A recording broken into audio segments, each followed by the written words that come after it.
1-0. Walter Ray. Butch Soper. Walter Ray said, you know, I'm the higher finisher, so I get an opportunity to figure out which lane that Butch is going to have to finish on. And he kind of looked around, winked, and said, you know, 12 strikes. What do you want me to do with this guy? What lane should I put him on? Well, obviously, he's got to make him finish on the right lane. You only got 5 strikes over there instead of 7 on the left. Good thinking. Oh, after the break, the adrenaline rush goes right down to the bottom of the well. And Mr. Soper, who could do no wrong in game number 1, gives Walter Ray an opportunity to start the second match. But in a sense, that may be the best thing that can happen to him. He gets 9 out. Now everything's back to normal. He regroups and can go forward from here.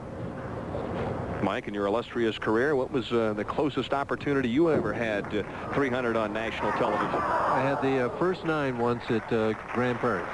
Left the 4 pin. Was it a good shot? It was a decent shot. It just was a little soft for the speed, and it crept a little high. It was right on line. It just was just a hair soft, which was my tendency under pressure. Walter Ray comes out firing and leaves a solid 9 pin. Right Not the way you want to shoot. Yeah. Ouch, he says. Walter, who used a variety of bowling balls in practice, the one he's chosen to use here hooked more than some of the others. He's using a urethane ball here, and I don't believe it's a reactive urethane ball. And this ball hooked more for him than some of the others that he was serving. Walter likes to go straight at the puck, especially from the outside like this, but he was having the trouble that if he leaked it a little right, the ball went instantly high. 7th appearance in the championship round. He is #1 on the PBA Tour in that category. You see more direct on the left lane because it's tighter over there. The right lane, he swings it a little bit more, leaves a solid 9. So a little fine-tuning on this championship round pair. Let's see if Butch Soper can get back up to speed.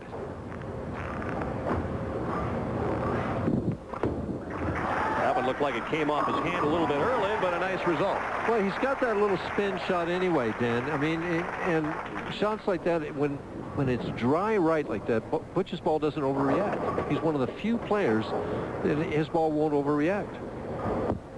It's that dry and just kind of jumps and goes right to the pocket.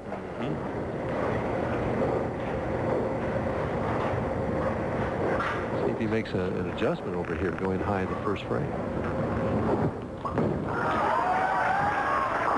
He did. Or do you think that it maybe wasn't his best shot? I have to confess, I was kind of looking away and I didn't see him throw it, so I don't know whether it was or wasn't. Well, he's thrown 14 strikes in 15 frames. Walter Ray knows he's lined up, so he has to maintain pace. Pulled that one, and nearly a disaster. Throw it in the dry like that, you idiot. You hear what he said? Don't throw it in the dry like that, you idiot. Good positive self-talk, right? You're coming from a perfectionist right there.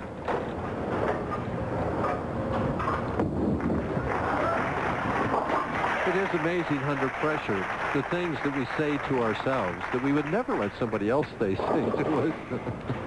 Well, I think what that says more than anything else, Mike, is that not only just the professional bowlers, but professional athletes in general have worked so hard on the physical part of the game that the mental side has really been neglected.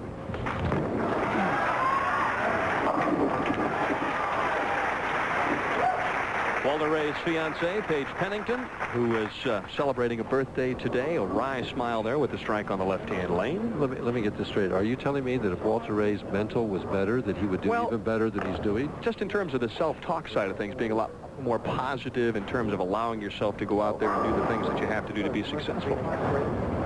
Sooner or later, whatever you put in there is going to come out. Oh, I agree. I've been studying self-talk and things like that quite a bit in the last 2 or 3 years. Too bad I didn't study it more when I was bowling. Well, but it is difficult because you're in the heat of the battle. But I think it gives you a different perspective. No expectations, no limitations. Just go out and get nice and free. Like that. Like that. Now, Butchie, as far as his self-talk, you know, he really never says a whole lot, but I've never really heard him beat himself up. You know, call himself an idiot or stupid or you dummy or worse, you know, or things like that. I just think, you know, you look at the athletes in the latter stages of the 80s, now in the 90s, most of them are really starting to get into the mental side of all of their games. Down a little early. Leaves the 4. That hit the one board early, went left right away, and then just kind of held there and left the 4-pin. In case you've just joined us, Butch Soper with the 8th ever perfect game on national television by a PBA player in the opening match.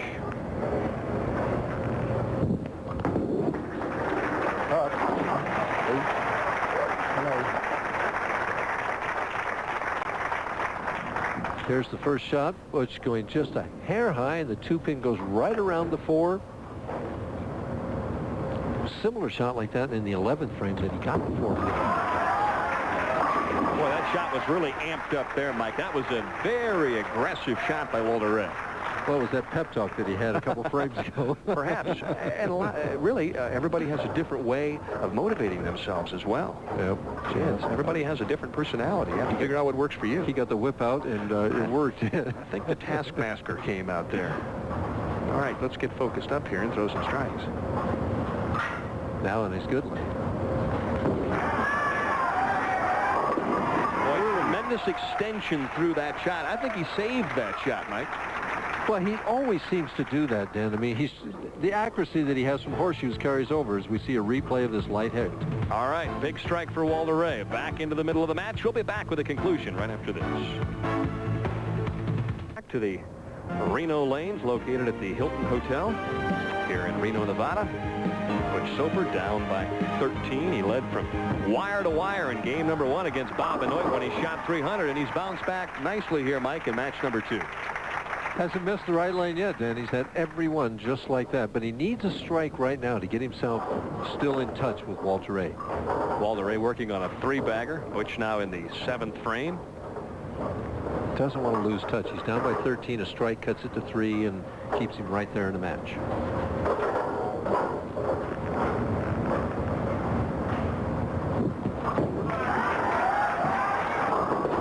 Same thing. Hit that one board early. He's got to get a little more loft on that lane, Dan. Oh, boy. 3-6-10, no loss in count, but loses a frame where he could have doubled. Interesting that he finished on that lane, too. All 3 in the 10th were perfect. Well, I think that's the one thing about bowling, especially on the professional tour and in the championship round, that most players and most fans can't really appreciate. These lanes are changing shot by shot, and you have to be able to adjust with them. As evidenced with Walter Ray, with all the balls that he tried in practice and everything else, and he finally settled on this ball, but even then he's got a difference between the 2 lanes. His trouble lane is the right. Boy,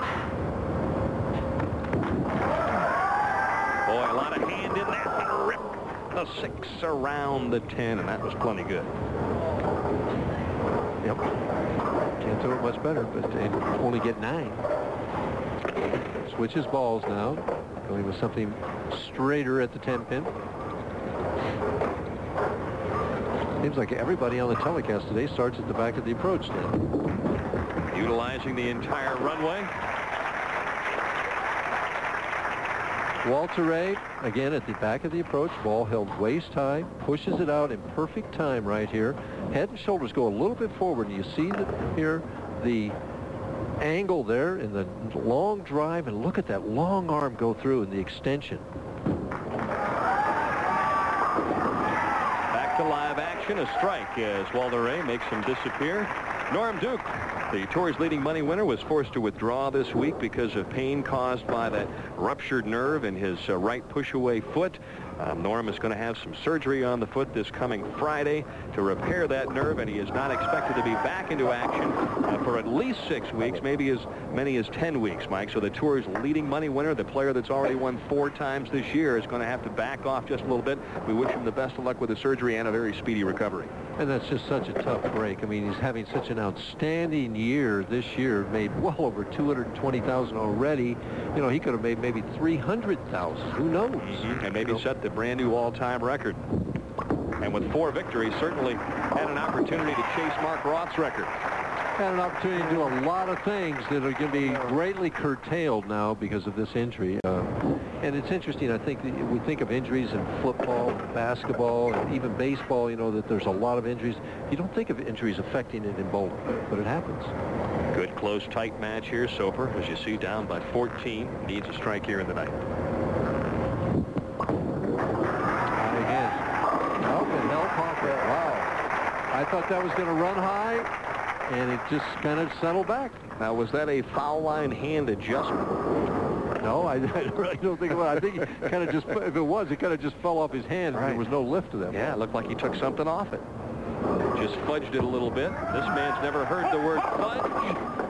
Past the pocket, 2-8, and Walter Ray's frustrated.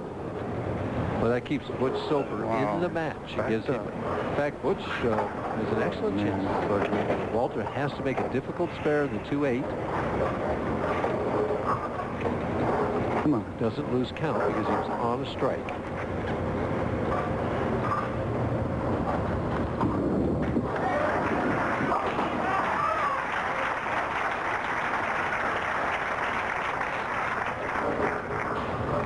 He's saying, come on, get up there.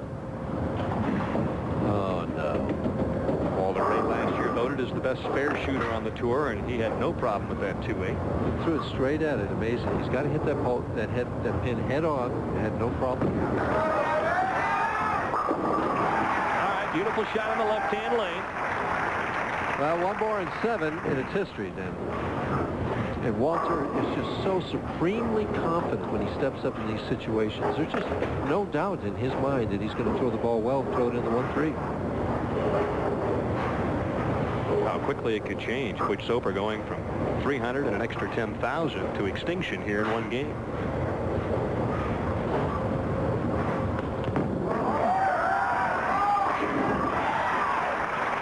Snaps that 10 out of there. Like we say, he's just so confident. Did he miss that lane the whole game? I don't think he did. 6 strikes on that lane. Realizing he had his hands full with veteran Butch Soper. 7 pins. He finishes with 226. The best Soper he can get is 225.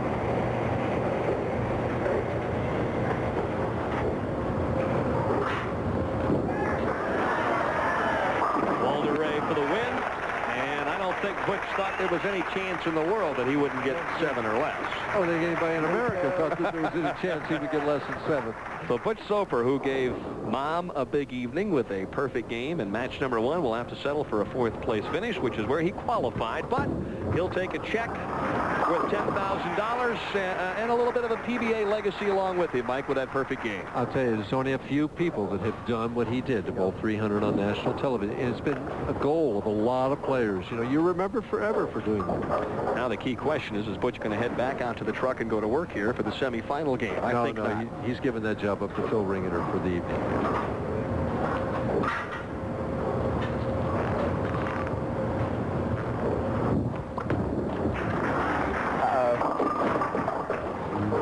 We'll be back to take a look at our top 24 from this week's event. Butch Soper with a 4th place finish. But guess what? He may just head upstairs to the casino and spend some of those chips.